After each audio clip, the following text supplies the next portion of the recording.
कितने मुसलमान हैं जो अपनी बाइक के ऊपर, अपनी दुकान के ऊपर केजीएन लिखते हैं या वाई केजीएन लिखते हैं। मैंने पूछा कि ये केजीएन का क्या मतलब है? कहने लगे ख्वाजा गरीब नवाज।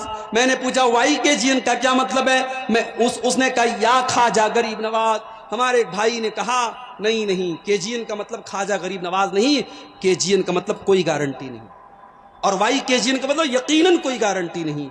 मैंने कहा बहुत सही जुमला, इसने इसकी बिल्कुल सही फुल फॉर्म। दोस्तों आपका खैर मकदम है हमारे चैनल में। आज के डॉक्टर अब्दुल गफ्फार सल्फी का बयान का टॉपिक है केजीएन का मतलब क्या होता है। ख्वाजा गरीब नवाज के बारे में ये खुलासा। ये बयान बहुत अहम बयान है, इस बयान को तवज्जो से सुनिएगा, इंशाअल्लाह बहुत ज़्यादा फ़ायदा होगा। तो चलिए दोस्तों मिलकर सुनते हैं।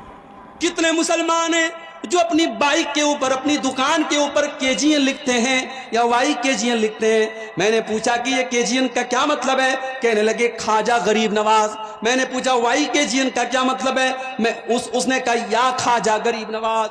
हमारे एक भाई ने कहा नहीं नहीं, केजीएन का मतलब ख्वाजा गरीब नवाज नहीं, केजीएन का मतलब कोई गारंटी नहीं, और वाई केजीएन का मतलब यकीनन कोई गारंटी नहीं। मैंने कहा बहुत सही जुमला, इसने इसकी बिल्कुल सही फुल फॉर्म बताई। गरीब नवाज अगर कोई जात है तो अल्लाह की जात है मेरे भाई। आज मुसलमान किसी और को गरीब नवाज कह रहा है। कर्नाटक के गुलबर्गा में मैं गया, वहां एक दरगाह है, उस दरगाह में जो मजार है उस मजार को कहा जाता है कि बंदा नवाज की मजार। यानी ये वो बुजुर्ग हैं जो बंदों को नवाजते हैं। हमारे पड़ोसी मुल्क पाकिस्तान में बहुत बड़ा मजार है, वो किसका मजार है? दाता शरीफ का मजार है। वो दाता हैं, वो सबको देते हैं। हजरत अली का नाम आता है, हमारे बहुत सारे मुसलमान भाई कहते हैं या अली मुश्किल कुशा, यानी अली कौन है? मुश्किल को दूर करने वाले। शेख अब्दुल कादिर जिलानी जिस महीने में पैदा हुए वो महीना आता है, हमारे बहुत सारे भाई कहते हैं ये गौसे आजम का महीना है। शेख अब्दुल कादिर जिलानी कौन है? गौसे आजम है। गौसे आजम मतलब सबसे बड़ी मदद करने वाले।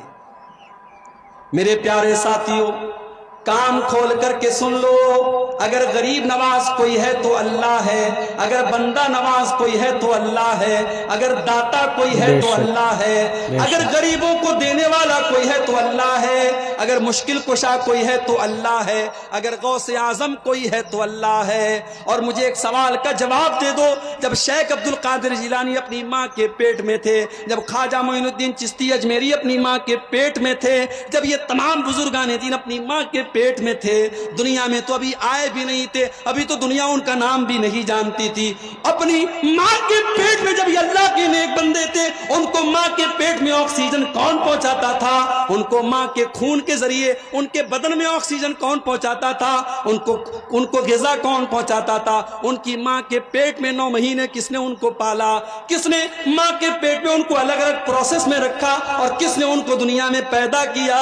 मेरे प्यारे साथियों, ख्वाजा गरीब नवाज जिनको तुम कहते हो, जिनको बंदा नवाज तुम कहते हो, जिनको गौसे आजम तुम कहते हो, जिनको दस्तगीर तुम कहते हो, जिनको मुश्किल कुशा तुम कहते हो, ये भी जब अपनी माँ के पेट में थे तब भी ये इनकी मदद करने वाला अल्लाह था, उनकी बिगड़ी सुनने वाला, उनकी बिगड़ी बनाने वाला, उनको ग़िज़ा पहुंचाने वाला, उनको जिंदगी देने वाला अल्लाह था। इसीलिए मेरा अल्लाह कुरान में कहता है या अय्युहन्नासु अंतुमुल फुक़राउ इलल्लाह, ऐ लोगो तुम सबके सब अल्लाह के मोहताज हो, तुम सबके सब अल्लाह के फकीर हो, और अल्लाह की जात अकेली है जो बेनियाज है, जो काबिल तारीफ है। शिर्क से बचाओ मेरे भाइयों अपने। दुनिया का सबसे बड़ा पाप अगर कोई है तो शिर्क, और इस शिर्क से अपने आप को भी बचाओ और अपने परिवार को भी बचाओ। अगर नहीं बचाओगे, हमने देखा है बहुत सारे इलाकों में बाप पक्का अहले हदीस है, बाप ने कभी शिर्क नहीं किया, बाप ने कभी तावीज नहीं पहना, बाप ने कभी मजार पे कब्र पे जाके सजदा नहीं किया, मगर उसकी औलाद आज कब्रों पे जाके सजदा कर रही है। उसके बच्चे, उसकी बच्चियां आज गले में तावीज पहन के लटका के चल रहे हैं। मेरे भाइयों, अपने अकीदे के साथ साथ अपने बच्चों की अकीदे की भी फिक्र। बेशक इब्राहिम अलैहिस्सलाम को देखो, इब्राहिम अलैहिस्सलाम جب اپنے لخت جگر اسماعیل کو اور اپنی بیوی ہاجرہ کو جب مکہ کی بیابو گیا سرزمین پہ چھوڑ کے جانے لگے، اپنے بچے کو اور اپنی بیوی کو چھوڑ کے جانے لگے، ابراہیم علیہ السلام اللہ کی بارگاہ میں دعا کرتے ہیں، وَإِذْ قَالَ إِبْرَاهِيمُ رَبِّ اجْعَلْ هَٰذَا الْبَلَدَ آمِنًا، اے اللہ اس مکہ شہر کو تو امن والا بنا دے، چین والا بنا دے، وَجْنُبْنِي وَبَنِيَّ أَن نَّعْبُدَ الْأَصْنَامَ، اور اے اللہ تو مجھے اور میری اولاد کو ہمیشہ شرک سے بچانا، اے اللہ مجھے اور میری اولاد کو ہمیشہ بت پرستی سے بچانا، اے اللہ میری اولاد کبھی شرک نہ کرے، میری اولاد کبھی بت پرستی نہ کرے، اے اللہ میری اولاد کو ہمیشہ تو شرک سے محفوظ رکھنا۔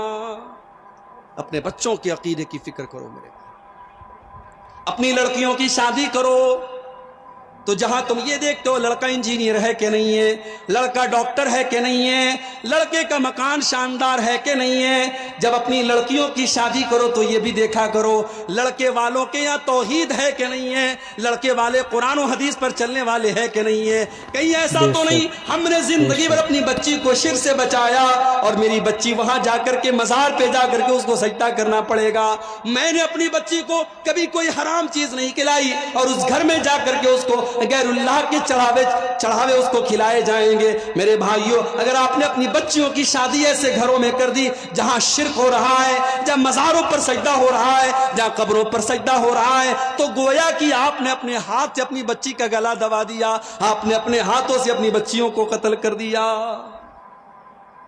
دنیا میں اپنے بچوں کو قتل کر دینا اتنا بڑا گناہ نہیں ہے جتنا بڑا گناہ اپنے بچوں کو جہنم کی آگ میں جھونک دینا ہے۔ میرے بھائیوں اپنے ساتھ ساتھ اپنی اولاد کے عقیدے کی اور توحید کی فکر